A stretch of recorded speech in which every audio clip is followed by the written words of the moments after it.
Hello there, Andrew again, and this is episode 170. I'm soon going to have to get a spare storage drive for my laptop to keep all this stuff. Anyway, so 170, and we're at the end of chapter 23. It's the last three verses, 37 through 39. And we pick it up at the end of this 7 or 8, depending on whose version you use, woes that Jesus proclaims against the scribes and the Pharisees. And so we pick up at the end here, Jerusalem, Jerusalem, the city that kills the prophets and stones those who are sent to it. How often have I desired to gather your children together, as a hen gathers her brood under her wings, and you were not willing. See, your house is left to you desolate. For I tell you, you will not see me again until you say, Blessed is the one who comes in the name of the Lord. We see Jesus here yearning for Jerusalem and for his people. He actually presents us an image of God as mother, as a mother hen, wanting to embrace its people, to have them safely and securely under its wings. And yet we see that they behave badly, and they have consistently. And I've been reflecting this and recognized that so often we behave badly out of fear. It's fear that is the thing that drives us. We hate what we fear, and we can think it's hatred, but it's actually because we're frightened. So we'll do things ultimately that are contrary to our long-term best interests. They are unable and unwilling to see Jesus as the answer. For them, Jesus' prescription appears to be effective, appears to be weak and doomed to failure. For them, if they head down the path that Jesus is offering to them, they potentially would lose everything, because they're looking for a muscular response to the situation in which they find themselves. Jesus comes as the Prince of Peace. For them, they're wanting something stronger, something that means that they'll be able to reclaim their sovereignty. For Jesus, and I've become pretty clear about this over the years, and I think it's a really good principle, the ends never justifies the means. Never. If we're seeking a particular kind of kingdom, one where peace reigns forever, one where openness, vulnerability, generosity of spirit, mutual concern and respect for one another are the core values, such a society cannot be won at the end of a spear or a gun or a nuclear bomb. It has poisoned itself, even as it strives for what it is seeking. I hope you understand that. That it's the very process, it's the very method we go about to get our ends that will actually determine where we end. That how we travel is no less important than the destination. And often how we travel and who we travel with will ultimately determine the destination.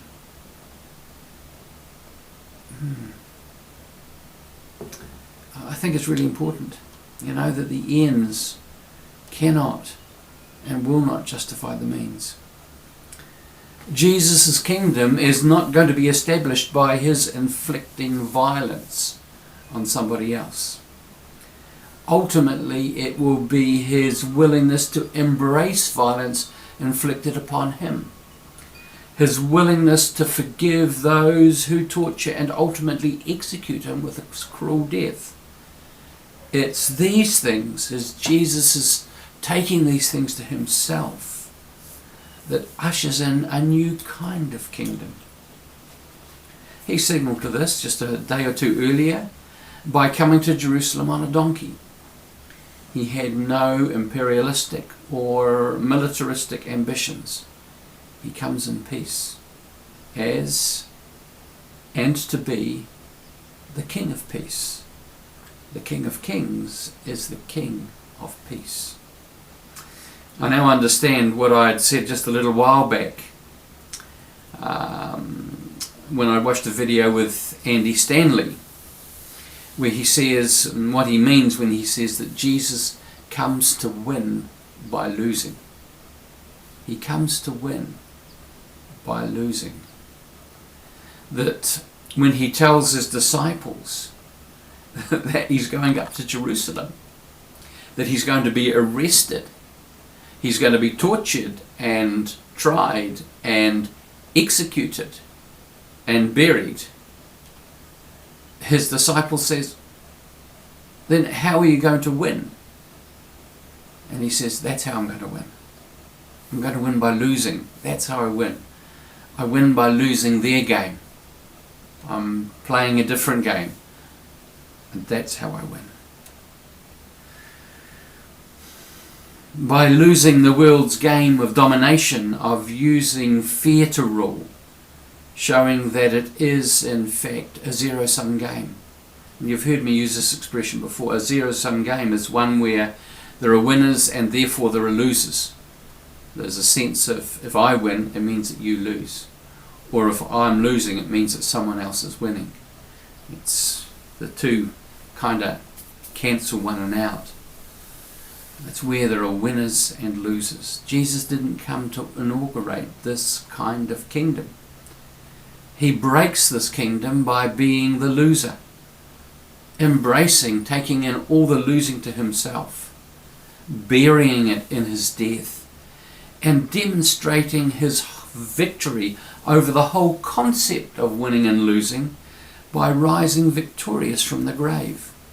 He shows that this top-down model lacks the ultimate power, the power contained in love. It is love that wins.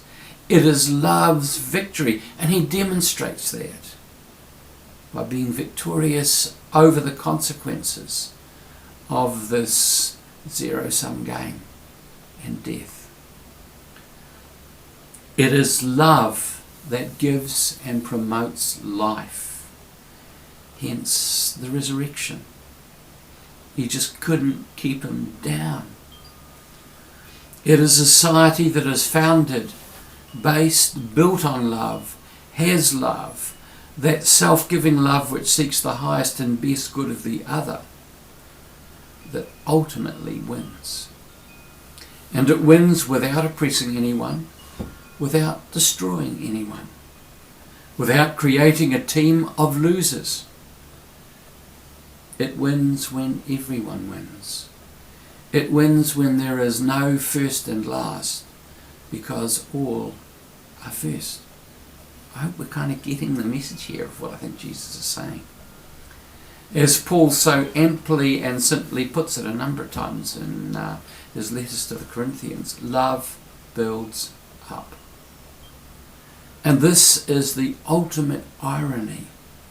In a world system that is based on oppression and domination, a world system that springs from our fallen nature, underpinning the whole of life, this whole top-down model, underneath it all, love builds up. It's an underpinning principle. I want to suggest it's one of the immutable laws of the universe, that love builds up. I would challenge you to show me anywhere, somewhere, anywhere where this is not true.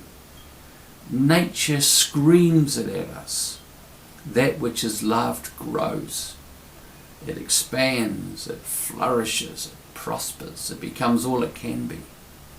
The converse is also true. That which is unloved diminishes, becomes less, ultimately dies. It's true of the most beautiful flower and the most noxious weed. Love them with conditions that will facilitate growth, like moisture and sunlight, and they'll almost invariably grow. Take these things away, and they'll die. This is true of every living thing. Humans know it only too well. We grow, we become more, we become the best possible versions of ourselves when we are loved, truly loved. When our highest and best good is the primary concern of the other, when someone truly believes in us and seeks and works for our ultimate well-being and growth.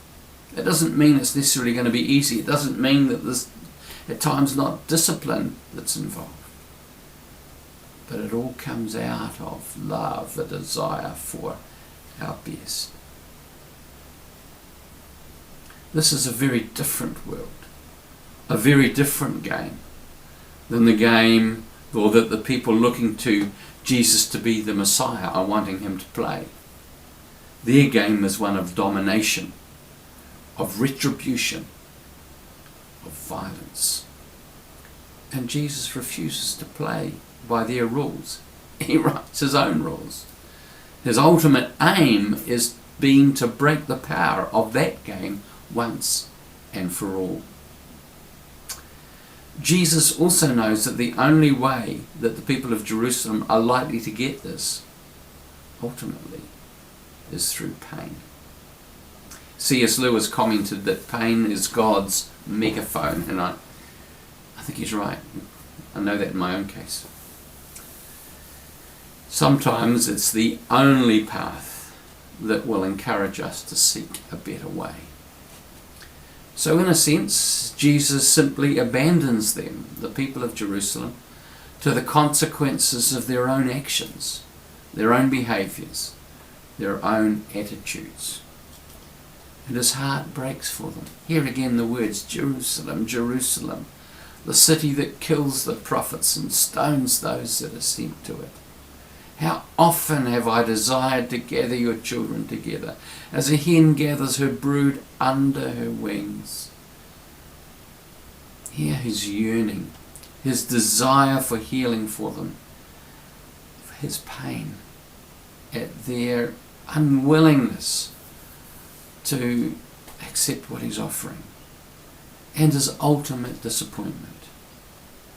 And you were not willing. You were not willing. Love cannot be forced. It can only be received and ultimately welcomed. Jesus recognizes that the path will be hard.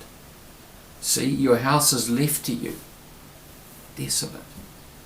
He knows what's ahead. And I want to suggest he doesn't need prophetic insight to see it. There is a sense that he sees an inevitability to where this will end up. The destruction of Jerusalem and its rebellion against Rome. He can sense the spirit of the people. He knows what they want and how they think they'll get it. He knows that there can realistically be only one outcome, and it won't be pretty.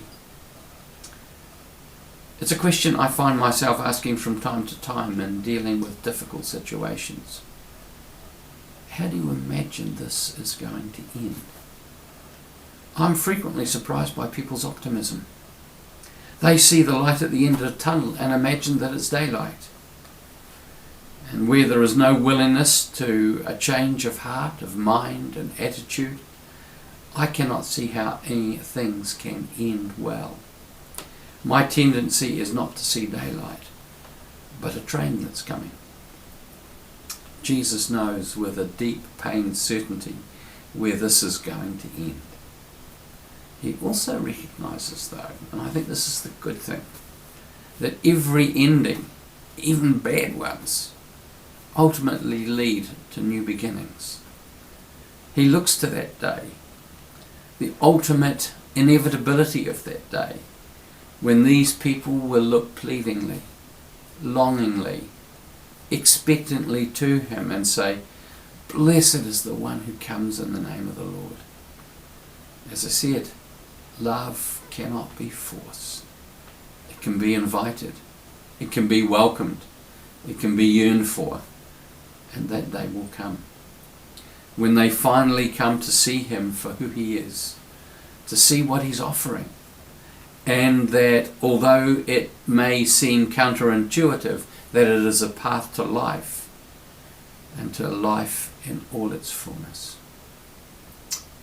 But a lot of water has to pass under the bridge first. We can be slow to see. And just as with the people of Jesus' time, we fail to recognize that fear is a poor motivator. It does not take us down the road that leads to life. That pride is the worst reason to want to be first. And that revenge is an inadequate and ultimately self-destructive way of responding to violence that has been perpetrated against us. I might repeat that. We fail to recognize, just today, as they did in their day, that fear is a poor motivator. We find that much of what we do is motivated by fear, because it does not ultimately take us down the road that leads to life. That pride is the worst reason to want to be first. We create monsters, and we become the primary one. It's awful.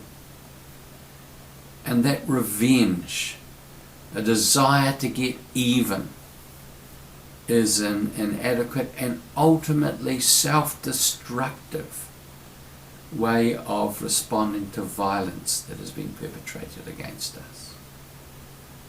The revenge in the end does just more damage to us. But sometimes, perhaps often, we can't be told these things as we are unwilling to listen. And tragically, we need to find out the hard way. That's what Jesus is facing with the people of Jerusalem. And it grieves him deeply. May it not be us.